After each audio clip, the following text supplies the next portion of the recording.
प्रिय विद्यार्थियों, हम नीलकंठ पाठ पढ़ रहे हैं। इसी क्रम में हम आगे प्रारंभ करते हैं। हमने देखा कि नीलकंठ अर्थात जो मोर है वो सभी का एक तरह से संरक्षक की भांति ध्यान रखता है और बहुत ही लोकप्रिय भी हो गया है पिंजरे में।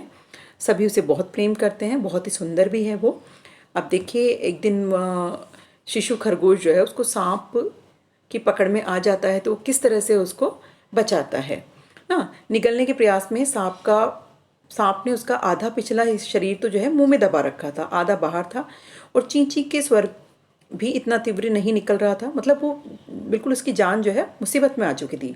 नीलकंठ दूर झूले पे सो रहा था और चौकन्ने कानों में उसने मंद स्वर की व्यथा पहचानी और पूंछ पंख समेटकर सर से झपट्टे से वहां आता है और खरगोश सांप के फन से चोंच मारकर खरगोश भी घायल हो जाता है और सांप को फन के पास पंजों में दबाया, फिर चोंच से इतने प्रहार किए कि अधमरा हो गया। पकड़ ढीली पड़ते ही खरगोश का बच्चा मुंह से निकल गया और इस प्रकार से उसकी उसकी जो जीवन है उसका जो जीवन है वो बच गया। राधा ने सहायता देने की आवश्यकता नहीं समझी, लेकिन अपनी मंद केखा से किसी असामान्य घटना की सूचना सब ओर प्रसारित कर दी। माली पहुंचा, सब पहुंचे। नीलकंठ सांप के 2 खंड कर चुका था। शिशु खरगोश के पास गया, रात भर उसे पंखों के नीचे गर्मी देता रहा। और कार्तिकेय ने अपने युद्ध वाहन के लिए मयूर को क्यों चुना होगा पक्षी के रूप में, उसका स्वभाव देखकर सबको समझ में आ गया। मयूर कलाप्रिय और वीर पक्षी है, हिंसक मात्र नहीं। और इस तरह से हमने देखा कि नीलकंठ जो है वो बहुत ही सुंदर तरीके से जो है वो, आपको पता भी है, मोर जो है नृत्य करता है। और जब बादल छाते तब तो मोर और भी अच्छा नृत्य करता है। तो ये देखिए, नीलकंठ भी जो है इंद्रधनुष के गुच्छे जैसे पंखों को मंडलाकार बनाकर जब नाचता तो उसके नृत्य में एक सहजता या कहें कि सहजात लय ताल रहती थी। आगे पीछे दाहिने बाएं क्रम में घूमकर वह किसी अलक्ष्य सम पर ठहर जाता।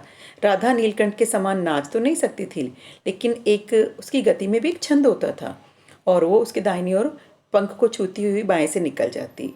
हाँ, इस तरह से नीलकंठ ने कैसे समझ लिया कि उसका नृत्य लेखिका को बहुत भाता है, तो वो लेखिका के आजू बाजू जो है नाचने लगता था और लेखिका उसको देख करके बड़ी ही विस्मयाभिभूत हो उठती थी। और परफेक्ट जेंटलमैन की उपाधि भी लेखिका ने उसे दे रखी थी। जैसे नुकीली पैनी चोंच में वह भयंकर विषधर को खंड खंड कर सकता था, लेकिन लेखिका के हथेली में भुने हुए चौनों को बहुत ही कोमलता से और धीरे धीरे उठाता था।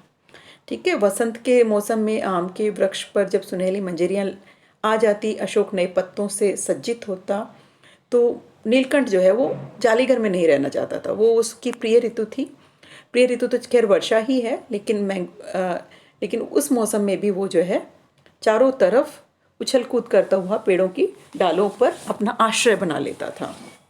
अब देखिए, एक दिन क्या होता है उसके साथ। दोनों के दिन बहुत अच्छे से गुजर रहे हैं।